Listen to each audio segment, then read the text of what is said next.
Bonjour et bienvenue, vous êtes sur la chaîne Tuto Replay. Aujourd'hui dans cet épisode, je vais vous donner des astuces pour éviter de vous faire arnaquer au moment de l'achat d'un ordinateur. Si vous allez en supermarché par exemple, vous pouvez être confronté à un modèle d'exposition, on va vous dire qu'il est exposé depuis 2 semaines, mais si ça se trouve, il n'en est rien, il a peut-être été exposé pendant 1 an, voire 1 an et demi, voire 2 ans, donc il faut pouvoir vérifier cette information. Si vous allez en boutique, c'est pareil, vous pouvez vous retrouver avec un ordinateur qui est présenté, on vous dira qu'il aura été mis depuis pas longtemps, et si ça se trouve, c'est pas du tout le cas, voire même c'est peut-être une occasion. Donc, il faut trouver des méthodes pour vérifier ce qu'on vous dit, et ces méthodes, je vais vous les présenter, il y en a 2, et elles sont relativement simples. Alors, pour commencer, évidemment, il faut que votre vendeur accepte que vous fassiez ces fameux tests. C'est des tests simples et qui ne poseront aucun problème à l'ordinateur. Si le revendeur refuse de faire ces tests sur des modèles qui sont exposés, c'est certainement qu'il a quelque chose à cacher. Donc dans ce cas-là, refusez d'acheter l'ordinateur. Ce n'est qu'un conseil. Après, donc pour commencer, donc on va attaquer tout de suite avec la première méthode. Donc on va faire CTRL majuscule échappe. Et donc on affiche cette fenêtre, donc j'ai dit CTRL majuscule échappe ou CTRL SHIFT échappe, ce sont les mêmes touches. Puis on clique sur Fichier, Exécuter, et vous tapez CMD dans le champ. Vous faites OK, et vous avez une console qui s'ouvre. Dans cette console, on va rentrer la commande suivante.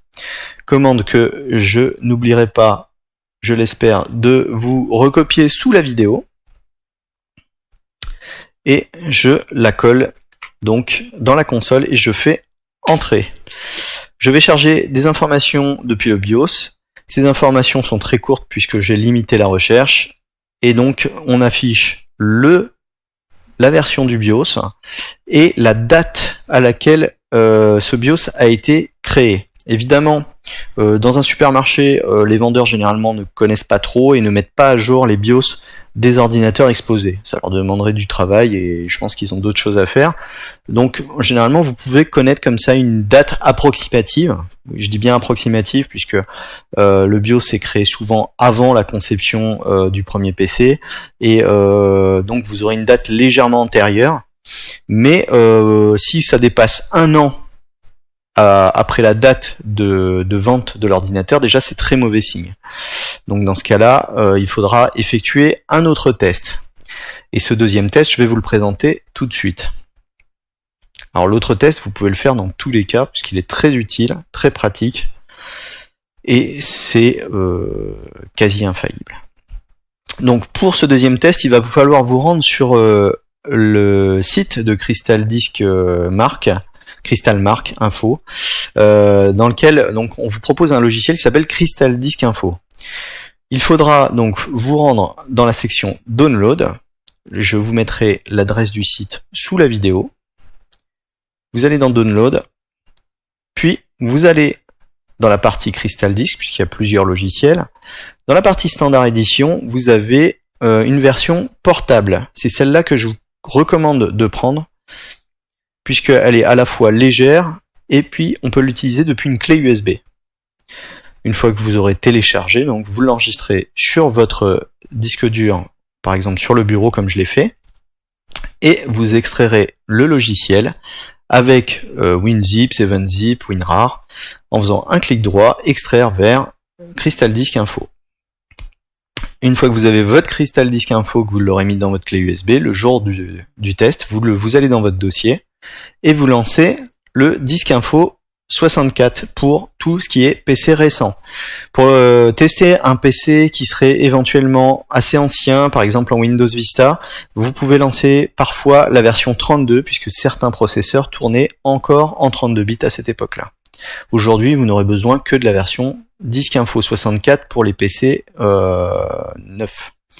Donc on va faire oui ici et on va attendre un petit peu le chargement et on va voir la fenêtre s'ouvrir avec les informations qui nous intéressent. Première chose qu'on voit, tout en haut, vous avez 3 disques durs ici d'afficher. Sur un PC portable, évidemment, la plupart du temps, vous n'en aurez qu'un.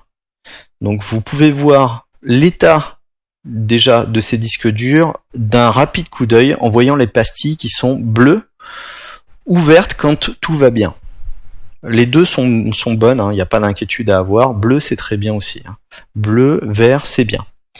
Vous avez parfois une indication en pourcentage qui est ici, comme là c'est le cas parce que c'est un SSD. Alors il est correct à 99%, pourquoi ? Parce qu'en fait, avec l'usure d'un SSD, on peut avoir une baisse de performance de ce SSD. Donc la baisse de performance SSD, elle est indiquée en pourcentage, mais bon, c'est pas, ça veut pas dire que le SSD ne fonctionne plus. Il fonctionne très bien, il est juste plus lent. Mais si on en est déjà là, c'est qu'il y a déjà un certain nombre d'heures de fonctionnement. Hein. Vous pouvez voir, moi le mien, il a déjà tourné 13 710 heures. Donc voilà. Et puis vous avez une autre information qui est juste en dessous ou juste ici, c'est les températures de fonctionnement. Si vous voyez que vous avez déjà une pastille d'une couleur différente sur la température, c'est pas bon signe. En général, on ne dépasse pas trop les 50 degrés sur un disque dur. Au-delà, ça commence à devenir gênant pour l'usure du disque dur, et passé 55 degrés, on considère que le disque dur va se détériorer beaucoup plus vite. Donc ne prenez pas un PC qui a des températures beaucoup trop élevées. Ça peut être un PC qui a tourné, qui a accumulé de la poussière. Donc ce serait pas normal.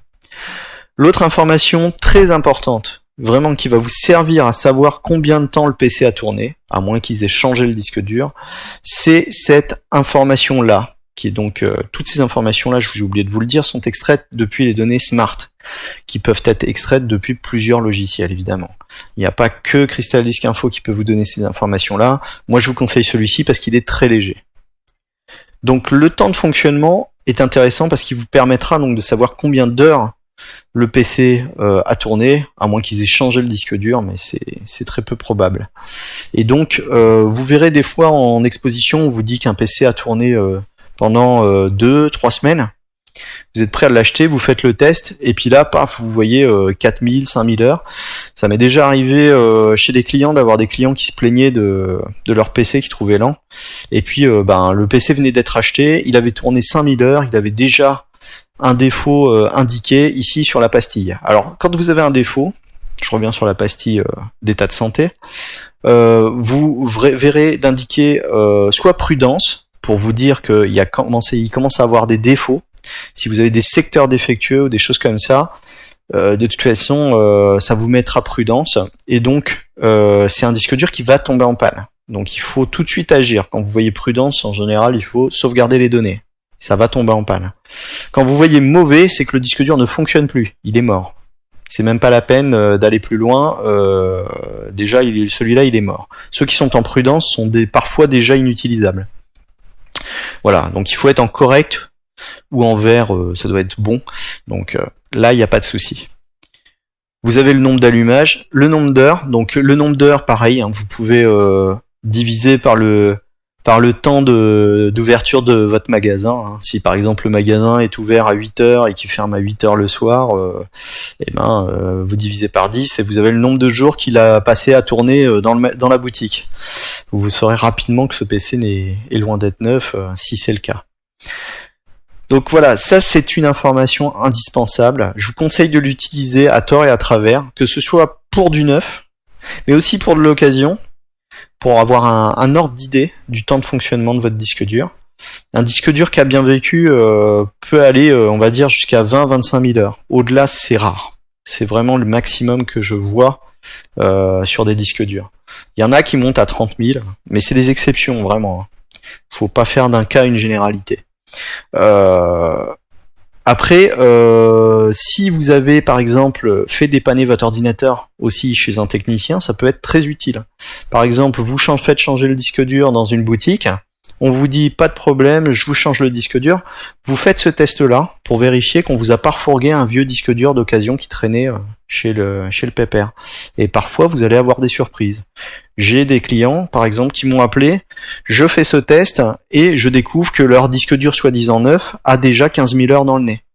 Ça m'est déjà arrivé. Donc voilà, c'est le genre de test que vous pouvez faire pour éviter de vous faire arnaquer.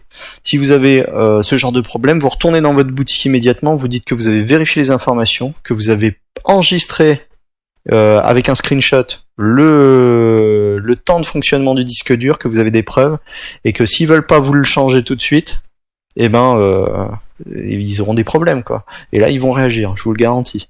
Avec des preuves, ça peut aller loin, vous pouvez porter plainte. Il y a tromperie, donc c'est pas légal. Voilà, donc j'espère que vous avez apprécié ces quelques informations très utiles, on va dire, pour éviter de se faire arnaquer.